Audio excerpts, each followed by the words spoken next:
사랑하는 형제자매 여러분, 혹시 끝없는 걱정의 소용돌이에 갇힌 듯한 기분을 느껴보신 적 있으신가요? 문제가 꼬리에 꼬리를 물고 생각은 멈추지 않고 마치 어두운 터널 속에서 제자리 걸음만 하는 것 같은 그 막막한 말입니다. 오늘 우리가 나눌 이야기가 바로 그 소용돌이에서 벗어나는 열쇠가 될 수 있습니다. 이 평화의 메시지가 여러분의 마음에 와닿는다면 잠시 시간을 내어 좋아요와 구독을 통해 이 은혜를 더 많은 이들과 나눠주시면 감사하겠습니다. 여러분의 작은 실천이 누군가에게는 큰 위로와 희망이 될 수 있습니다. 이 말씀을 듣는 모든 분들의 삶에 주님의 평안이 가득하기를 먼저 기도합니다. 자, 이제 시작하겠습니다. 예배는 걱정을 뒤집는 것입니다. 다시 말해, 예배와 걱정은 동전의 양면과 같지만 시작점이 전혀 다릅니다. 걱정은 언제나 나의 상황에서 시작됩니다. 우리는 문제라는 중심점을 찍고 그 주위를 맴돌기 시작합니다. 끝없이, 그리고 또 끝없이요. 마치 이스라엘 백성이 광야에서 길을 잃고 헤맸던 것처럼 걱정의 굴레 안에서 우리는 방향을 잃고 소진될 뿐입니다. 하지만 하나님께서는 우리에게 단호하게 말씀하십니다. 이제 그만 맴돌아라. 그리고 새로운 시작점을 제시하십니다. 너의 상황이 아니라 너의 근원이신 나에게서 묵상을 시작하라고 말입니다. 여러분의 아버지가 누구이신지 진정으로 알게 될 때 우리의 생각은 완전히 다른 방향으로 회전하기 시작합니다. 나는 나의 하나님이 누구신지 안다. 그분이 과거에 어떤 일을 행하셨는지 안다. 그리고 그분이 앞으로 어떤 일을 행하실지 나는 믿는다. 이 믿음의 고백이 우리를 걱정의 소용돌이에서 건져내어 예배의 선순환으로 인도합니다. 우리가 사는 시대를 한번 보십시오. 우리는 끊임없이 쏟아지는 속보와 긴급 알림에 둘러싸여 있습니다. 세상은 온갖 자극적인 소식으로 우리의 두려움을 먹고 자랍니다. 마치 스마트폰의 알림처럼 우리의 주의를 빼앗고 마음을 불안하게 만드는 소음들이 가득합니다. 이런 환경 속에서 영적인 우선순위를 지키기란 거의 불가능에 가깝습니다. 하지만 하늘 아버지가 우리를 먹이실 때 그분의 말씀은 우리의 믿음을 자라게 합니다. 우리가 하나님이 누구신지 그분의 성품과 능력에서부터 생각을 시작할 때 놀라운 일이 벌어집니다. 하나님으로 시작한 여정은 반드시 하나님으로 끝나기 때문입니다. 반대로 두려움으로 시작하면 두려움으로 끝나고 부족함으로 시작하면 결국 부족함만 남게 됩니다. 만약 나의 문제, 나의 결핍에서 시작한다면 우리는 마치 구약성경 열왕기하 6장에 나오는 엘리사의 사환과 같은 처지에 놓이게 될 것입니다. 이 이야기는 오늘 우리가 나누는 주제를 아주 생생하게 보여줍니다. 어느 날 아침 엘리사의 사환이 잠에서 깨어 밖을 보니 적군인 아람 군대가 진영을 완전히 포위하고 있었습니다. 그는 공포에 질려 스승인 엘리사에게 달려가 외쳤습니다. 아, 내 주여, 우리가 어찌하리이까? 이 절규가 바로 오늘날 수많은 문제에 둘러싸인 우리의 외침과 다르지 않습니다. 주님, 저는 완전히 포위되었습니다. 사방이 막혔습니다. 그런데 지금 저에게 새와 들꽃에 대해 말씀하시는 겁니까? 저는 당장 해결해야 할 현실적인 문제들이 산더미 같은데요. 이때 엘리사는 적군을 물리쳐 달라고 기도할 수도 있었습니다. 하지만 그는 훨씬 더 강력하고 근본적인 기도를 드렸습니다. 그것은 바로 상황의 변화가 아닌 관점의 변화를 위한 기도였습니다. 엘리사의 기도는 이것이었습니다. 여호와여, 원하건대 그의 눈을 열어보게 하옵소서. 무엇을 보게 해달라는 기도였을까요? 바로 우리와 함께 한 자가 그들과 함께 한 자보다 더 많다는 영적인 실제를 보게 해달라는 것이었습니다. 우리의 삶에는 두 개의 원이 존재합니다. 첫 번째 원은 눈앞에 보이는 문제와 적들입니다. 이 원 안에 갇히면 우리는 압도당하고 수적으로 열세라고 느끼며 아무것도 할 수 없다는 절망에 빠집니다. 표면적으로는 이것이 현실처럼 보입니다. 하지만 하나님의 기도가 응답되고 사환의 영적인 눈이 열렸을 때 그는 두 번째 원을 보게 되었습니다. 그것은 처음부터 그 자리에 있었지만 보지 못했던 것입니다.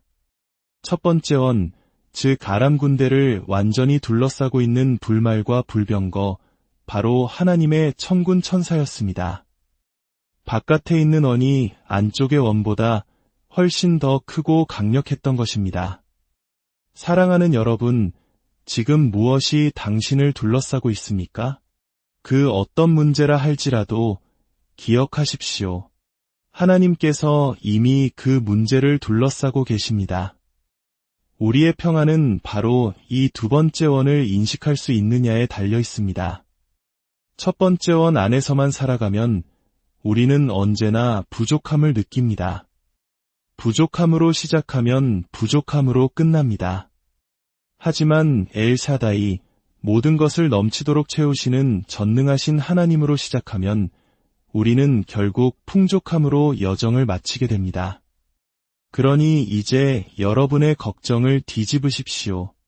나의 하늘 아버지는 나에게 필요한 것을 아신다. 나에게는 필요가 있지만 나는 그 필요에서 시작하지 않겠습니다. 필요로 시작하면 필요로 끝날 것이기 때문입니다. 대신 나의 필요를 아시는 하나님으로 시작하겠습니다. 그러면 나는 나의 필요를 채우시는 하나님과 함께 여정을 마칠 것입니다. 그분은 알파와 오메가여, 처음과 마지막이시기 때문입니다. 예수님께서는 말씀하셨습니다. 공중의 새를 보라. 들의 백합화가 어떻게 자라는가 생각하여 보라. 하물며 너희일까 보냐. 믿음이 작은 자들아, 하나님께서 그토록 미물에까지 세밀한 관심을 기울이신다면 당신의 인생 전체에 대한 놀라운 계획을 이미 세워두셨다는 사실을 믿지 못하겠습니까? 하나님께서 과거에 그 큰 일을 행하셨다면 지금 이 작은 문제도 능히 해결하실 수 있습니다. 이것이 바로 우리가 살아야 할 두 번째 원의 믿음입니다. 이 믿음 안에서 살기 위해 우리는 삶의 순서를 바로잡아야 합니다. 예수님께서 계임의 판도를 바꾸는 말씀을 주셨습니다.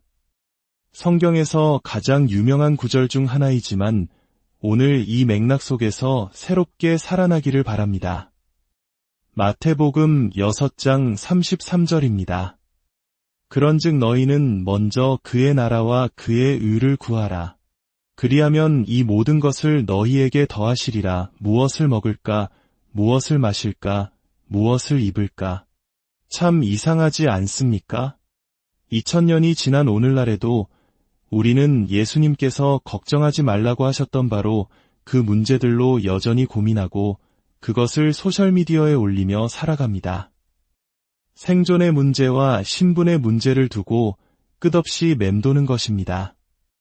하지만 우리가 먼저 하나님의 나라, 즉 하나님의 통치와 다스림을 구할 때 하나님께서는 우리에게 필요한 것들을 채워주신다고 약속하십니다. 여러분, 우리는 소중히 여기는 것을 지키게 되어 있습니다. 만약 여러분이 스마트폰을 어딘가에 두고 왔다면 아마 당장 가지러 되돌아갈 것입니다. 1시간, 2시간 거리라도 말입니다. 그만큼 우리에게 중요하기 때문입니다. 그런데 우리는 우리의 마음의 평화는 어떻습니까? 우리는 너무나 쉽게 마음의 평화를 아무데나 내버려 둡니다. 사소한 말다툼에, 미래에 대한 불안에, 다른 사람의 시선에 우리의 평화를 송두리째 넘겨주곤 합니다. 스마트폰을 잃어버린 것처럼 안절부절 못하면서도 잃어버린 평화를 되찾기 위해 먼저 용서하고 먼저 하나님의 나라를 구하는 일에는 주저합니다. 이제 외쳐봅시다. 나는 나의 평화를 되찾고 싶다. 그 유일한 길은 우리의 우선순위를 바로 세우는 것입니다. 제가 11조를 가르치는 이유도 바로 이 원리 때문입니다. 이것은 단순히 낡은 율법이 아닙니다. 하나님을 삶의 첫자리에 모시고 그분의 목적을 최우선으로 할 때 내 삶의 다른 모든 영역도 제자리를 찾게 된다는 믿음의 원리입니다. 내가 가진 자원의 시작을 하나님의 나라를 향해 돌릴 때 비로소 나의 필요를 그분께 온전히 맡길 수 있게 됩니다. 하나님의 사람들로서 우리가 세상 사람들처럼 똑같이 걱정하고 염려한다면 어떻게 그들에게 세상이 줄 수 없는 희망을 전할 수 있겠습니까? 저는 이 시대에 하나님의 사람들을 구별하는 가장 큰 표식이 바로 초자연적인 평화라고 믿습니다.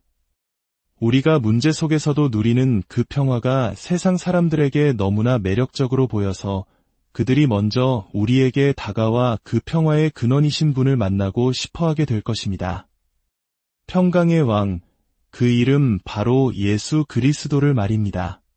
그러니 오늘부터 올바른 방향으로 회전하기를 시작합시다. 하루를 시작할 때 가장 먼저 뉴스를 보는 대신 하나님의 말씀을 묵상하며 시작하십시오. 여러분을 걱정의 소용돌이로 끌어들이는 사람이나 환경과 잠시 거리를 두십시오. 이제 맴도는 것을 멈추고 땅에 깊이 뿌리내린 꽃책에서 배우십시오. 굳건히 하나님께 뿌리내릴 때 흔들리지 않음을 배웁시다. 문제 위를 비상하는 새에게서 배우십시오. 세상의 문제들보다 더 높은 관점에서 바라볼 때 나의 하나님께서 나의 모든 필요를 공급하심을 믿으십시오. 평강의 왕, 우리 주 예수 그리스도의 이름으로 여러분의 삶에 세상이 줄 수도 알 수도 없는 하늘의 평화가 강물처럼 넘치기를